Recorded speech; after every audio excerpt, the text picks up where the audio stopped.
사람이 세상을 떠나가면서 남기는 마지막 말을 우린 유언이다, 그렇게 얘기를 하죠. 그 유언의 말씀이 소중한 이유는 그 말에는 그 말을 남기는 사람의 가장 소중한 이야기들, 바람이 담겨져 있기 때문에 그렇습니다. 자신의 평생의 삶과 그 삶을 지탱해 주었던 지혜를 담아 교훈을 남기기 때문에 그렇습니다. 성경에도 보면 마지막 그 고별 이야기들이 여러 가지가 등장을 합니다. 그 중에 대표적인 것을 꼽는다면 요한복음 14장에서부터 16장까지에 있는 예수님의 고별 설교지요.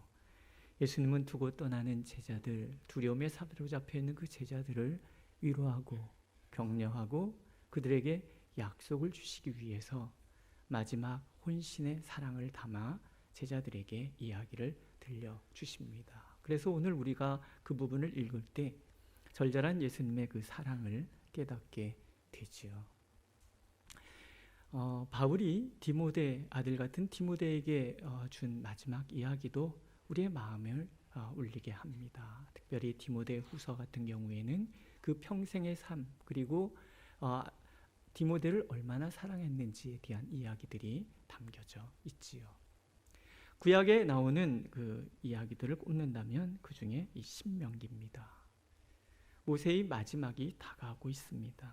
이제 가나안을 멀리 바라보고 있습니다. 요단강만 건너가면 하나님의 약속의 땅으로 들어갈 수 있습니다. 하지만 모세는 들어가지 못합니다. 왜? 하나님께서 그렇게 명하셨기 때문에. 그래서 모압 평지에 이스라엘 백성 전체를 모아놓고 마지막 고별 설교를 합니다.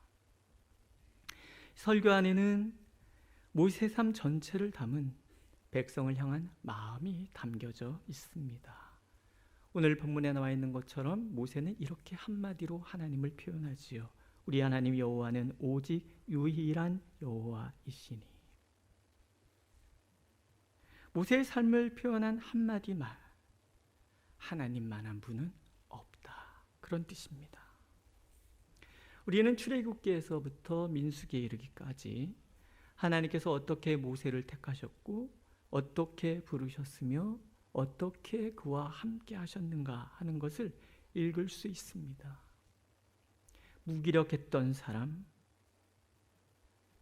또 자기 성질 하나 제대로 감당하지 못했던 분노 장애 조절을 가지고 있었던 사람.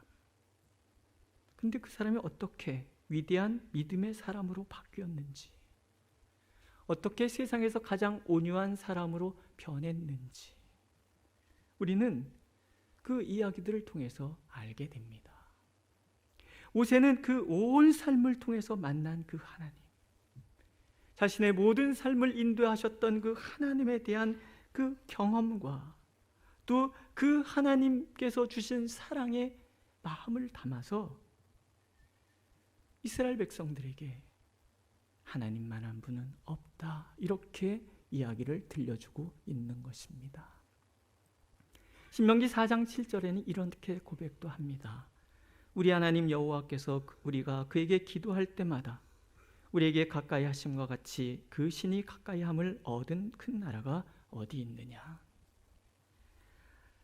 하나님은, 모세가 경험한 하나님은 하나님을 향하여 한 걸음 나가면 두 걸음 다가오시고, 두 걸음 나가면 네 걸음 다가오시고, 그런 하나님이셨다라는 거예요. 하나님 앞에 나가서 무릎을 꿇기만 하면 하나님은 언제든지 다가오셔서 말씀하시고 위로하시고 세임 주시고 문제를 해결해 주시고, 그래서 그가 살았던 그 모든 광야의 삶, 백성들과 함께 동행했던 그 모든 광야의 삶 속에 하나님의 절절한 사랑이 무엇인지를 보여주시고 가르쳐 주셨다라는 거예요. 하나님만한 분은 없다라는 것을 알기 때문에 그는 오늘 이스라엘 백성을 향하여 말하고 있는 것입니다. 이스라엘이여 들으라. 무엇을 들으라 하십니까? 여호와를 사랑하라. 힘써 사랑하라 하는 거예요. 마음의 자세부터 이야기를 하지요.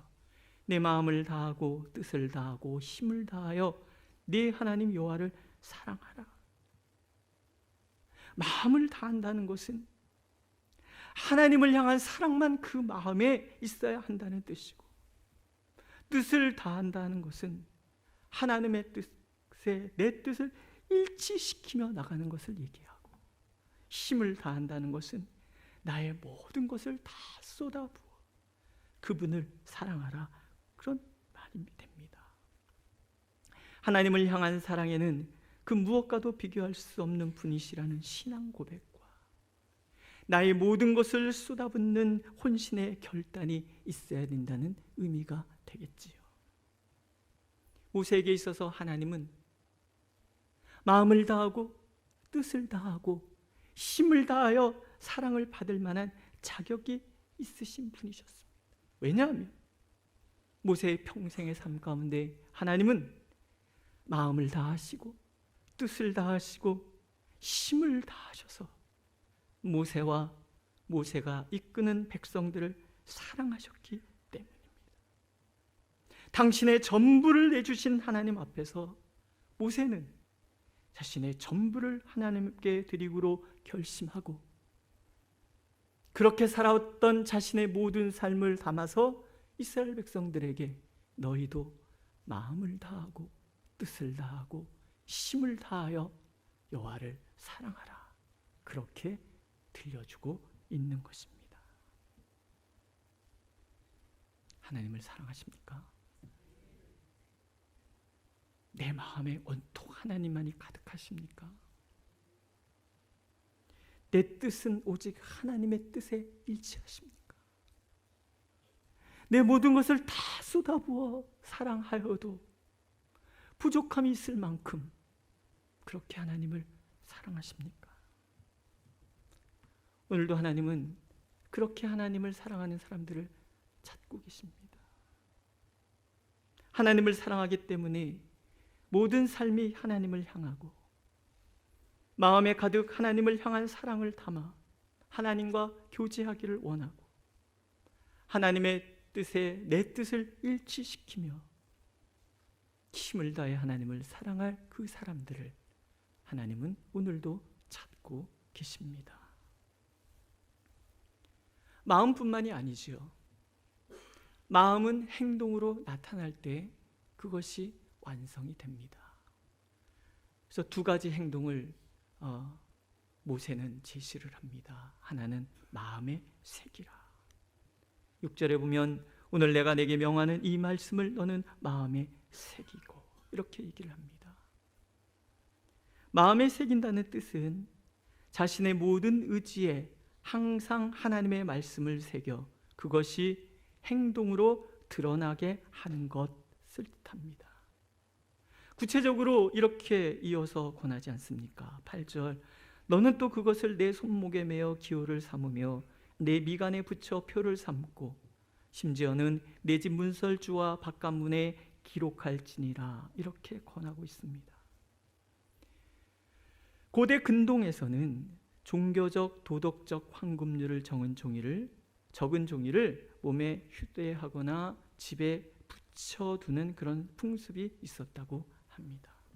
모세가 그것을 상기시키고 있는 거죠.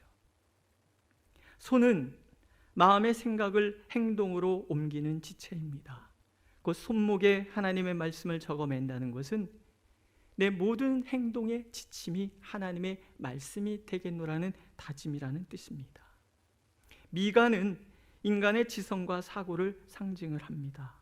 따라서 미간에 하나님의 말씀을 적어 붙인다는 것은 모든 사고와 판단의 기준을 하나님의 말씀으로 정하겠다는 다짐이라는 뜻입니다.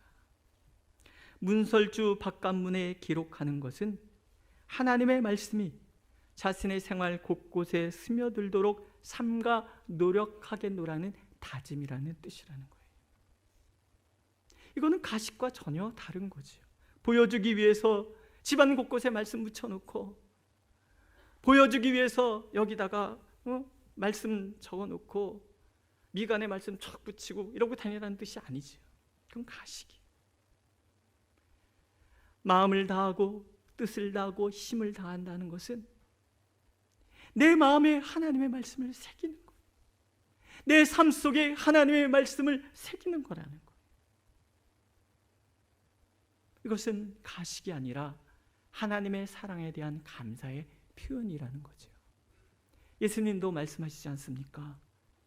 너희가 내 안에 거하고 내 말이 너희 안에 거하면 무엇이든지 원하는 대로 구하라. 그리하면 이루리라. 주님 안에 거한다는 것은 뭐겠습니까? 자격 없는 나를 품어주신 하나님의 사랑을 믿고 그래서 기꺼이 그 사랑 안에 나를 다 내어드린다는 거예요. 나를 위해 모든 것을 내어주시는 그 사랑을 안다면 기꺼이 우리는 하나님의 말씀을 신뢰해서 그 말씀을 마음에 품을 수 있는 거지요. 그래서 내 모든 의지와 행동을 그 말씀에 복종시켜 나가는 거예요. 그러면 하나님은 내 삶에 응답하신다는 거예요. 내가 기도하는 모든 것에 귀를 기울여 주시겠다라는 거예요. 하나님의 뜻이 내 뜻에 일치하고 내 마음에는 오직 하나님을 향한 사랑이 가득하고 내 모든 삶이 헌신을 다하여 하나님의 말씀을 지켜 행하는 삶이 된다 그러면 그 모습이 너무 이뻐서 하나님은 당신의 모든 것을 우리를 위하여 내어 주시겠다라는 거예요. 두 번째 행동은 자녀에게 가르치는 거예요. 내 자녀에게 부지런히 가르치며 집에 앉았을 때에든지 길에 행할 때에든지 누워있을 때에든지 일어날 때에든지 이 말씀을 강론할 것이며 이렇게 권하고 있지요. 때와 장소를 가리지 말고 자녀들에게 신앙의 교육을 시키라는 거예요. 말씀을 가르치라는 거예요. 이 교육한다는 것은요, 확신에서 비롯됩니다. 내가 자신 없는 것, 내가 확신하지 않는 것은 절대로 가르칠 수 없습니다. 내가 경험한 것들, 내가 아는 것들, 내가 온 삶을 통해서 체험한 것들, 이런 것들만 우리는 가르칠 수 있는 거지요. 진리를 경험한 사람만이 진리를 가르칠 수 있고요. 하나님의 사랑을 경험한 사람만이 그 사랑을 전수할 수 있다라는 거예요. 다음 세대에 대한 걱정이 많잖아요. 우리 아이들이 부모의 신앙을 따라가지 않습니다. 왜 그렇겠습니까? 복음이 무기력해서 이제 예수 그리스도께서 그 힘을 다하였기 때문에 아니잖아요. 어떤 분이 이런 탄식을 해요. 영성에 대한 필요를 얘기하면서 사람들이 인도로 간다라는 거예요. 불교로 간다라는 거예요. 기독교인들이 복음을 버리고 타 종교로 간다라는 거예요. 예수님이 그렇게 시시해졌단 말인가? 복음이 그렇게 가치 없는 것이었단 말인가? 하나님을 향한 믿음이 그렇게 무기력한 것이란 말인가? 제가 그 얘기를 들으면서 생각을 해봤어요. 아니지요. 복음의 능력을 경험하지 못했기 때문에 그런 거 아니겠습니까?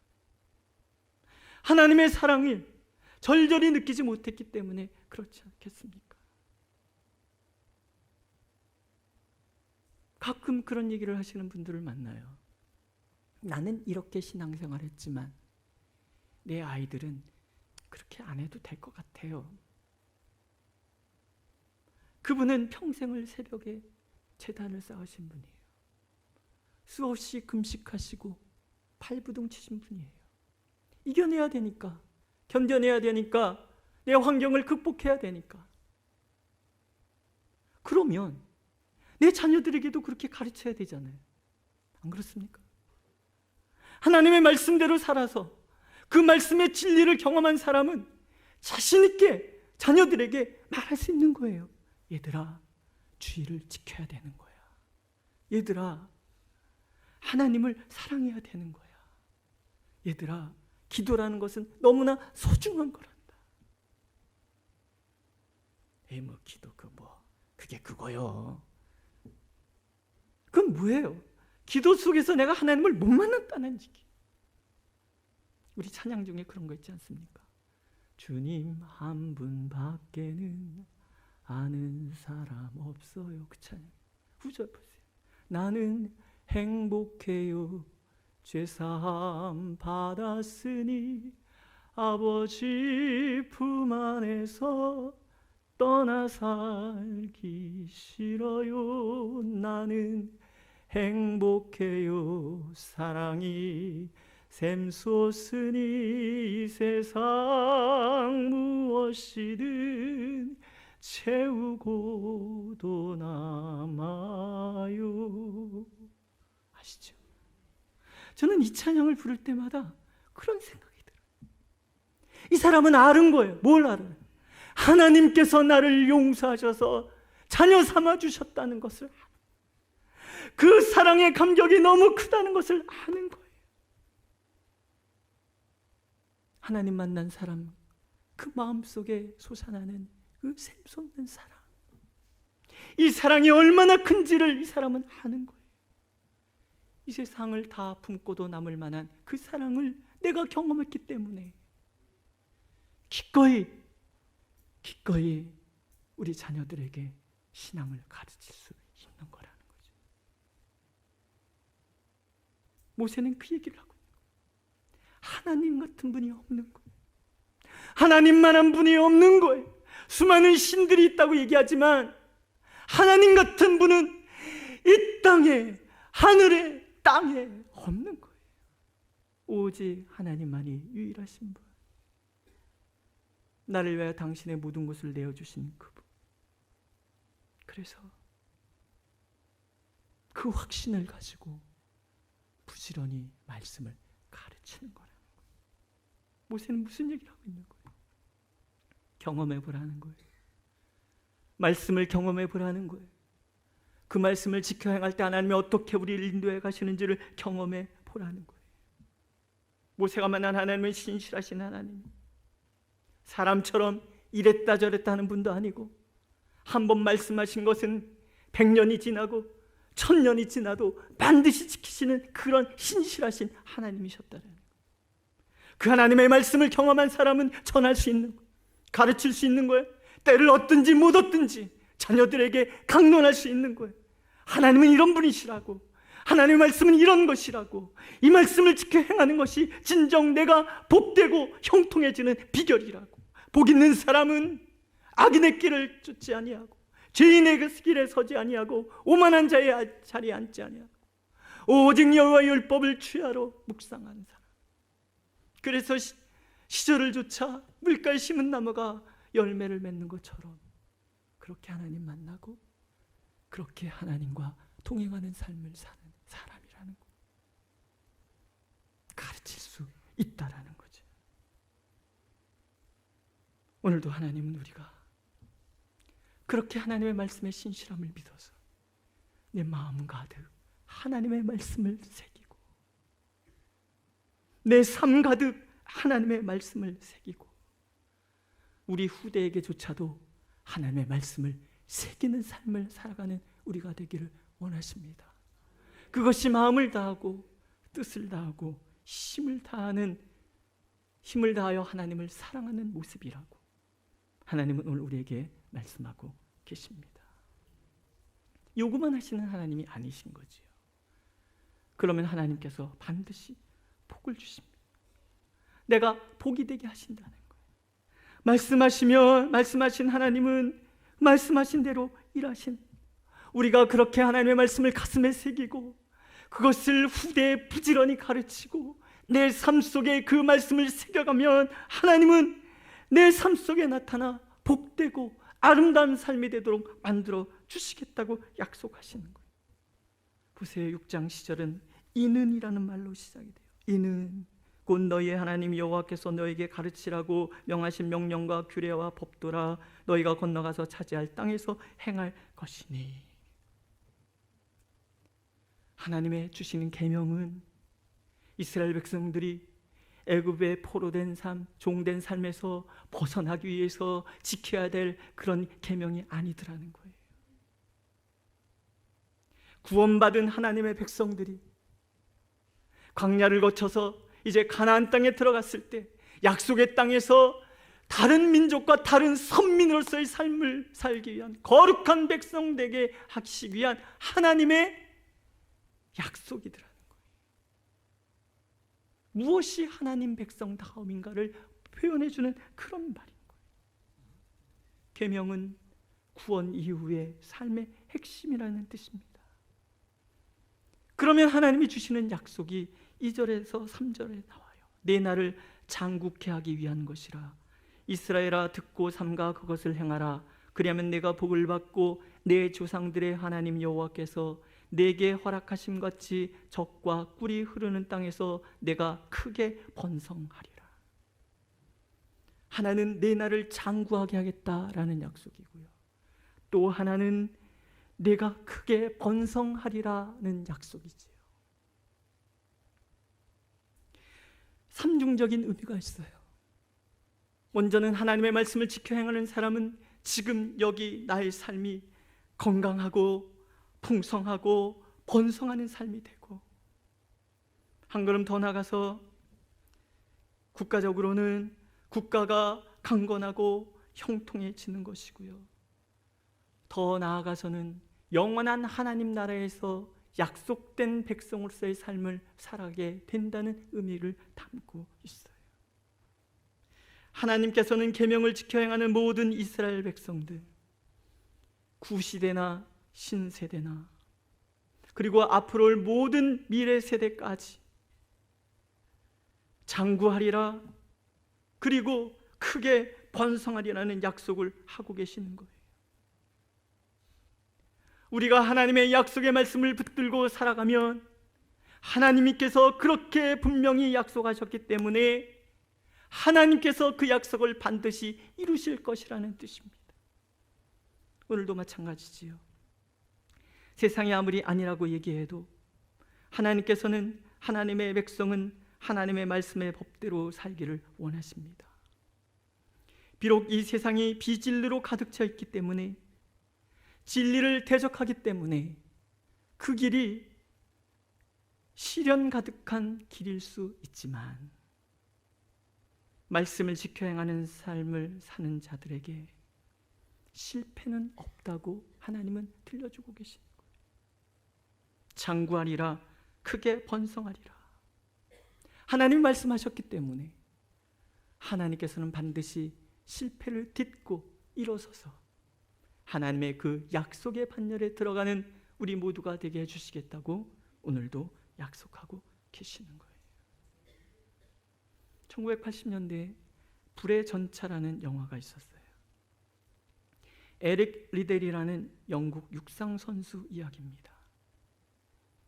그는 평생을 중국 선교에 힘쓰다가 중국 현지에서 생을 마감한 그런 선교사이기도 했습니다. 신앙이 독실했던 그는 말씀에 늘 충실한 삶을 살려고 노력을 했어요. 이제 영국 올림픽 대표로 뽑혀서 파리 올림픽에서 100m 달리기 선수로 나가게 됐어요. 유력한 금메달 후보이기도 했습니다. 또 그것은 자신이 간절히 원하는 것이기도 했어요. 그런데 그가 결승에 진출했는데 결승전을 포기합니다. 왜냐하면 100m 달리기 결승전이 주일에 있었기 때문에. 왕세자와 체육장관이 만류를 합니다. 하지만 그는 말씀을 지켜 순종하겠다는 그의 소신을 굽히지 않습니다. 반전이 오는 거죠. 그의 재능을 알고 있었던 코치의 권유와 팀 동료의 양보를 얻어서 그가 400m 경기에 나서게 됩니다. 하나님께서 그가 그의 주종목이 아니었던 400m 경주에서 금메달을 따게 만들어 주십니다. 그 영화의 말미에 이런 이야기가 나옵니다. 그는 위대한 지도자나 사상가는 아니지만 신앙의 원칙을 지킨 사람이었다. 그는 인생에서 무엇을 해야 할지 분명히 알고 산 사람이었다. 저는 우리 교회가 숲을 이루는 교회가 되는 것, 이런 이야기를 종종 들었습니다. 혼자 생각을 해보는 거예요. 그것이 우리의 정체성이라면 어떤 의미로 이것을 구현해 갈 수 있을 것인가, 이런 생각을 하는 거죠. 단계가 있다고 생각을 했습니다. 숲을 이루기 위해서는 우리가 숲이 되어야 돼요. 숲이 되려면 우리가 울창한 나무가 돼야 돼요. 내가 나무가 돼야 돼요. 시시한 나무가 돼서는 울창한 숲을 이룰 수가 없어요. 내가 울창한 나무가 되면, 울창한 나무가 모여서 울창한 숲이 되고, 울창한 숲이 되면 우리를 통해서 숲이 점점점 퍼져가는 거지. 그럼 울창한 나무가 되기 위해서 무엇을 해야 되는가? 많은 것이 있지만 오늘 우선적으로 생각해 볼 것은 우리가 마음을 다하고 뜻을 다하고 힘을 다하여 하나님을 사랑하는 사람이 되어야 되는 거예요. 어떤 일이 있어도 하나님 나는 부인하지 않을 것입니다. 어떤 일이 있어도 나는 하나님의 말씀의 계명을 지켜 행할 것입니다.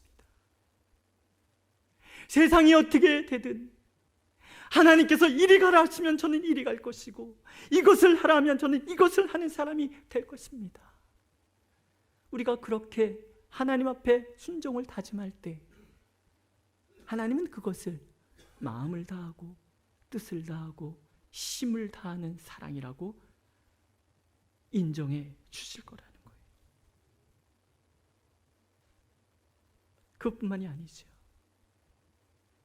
내가 말씀을 내 마음에 새기고 말씀을 내 삶에 새기고 그 증거를 우리 후대들에게 부지런히 가르쳐 행하는 거예요. 적어도 우리 자녀들이 우리를 향해 이렇게 말한다면 우리는 성공한 삶을 사는 거예요.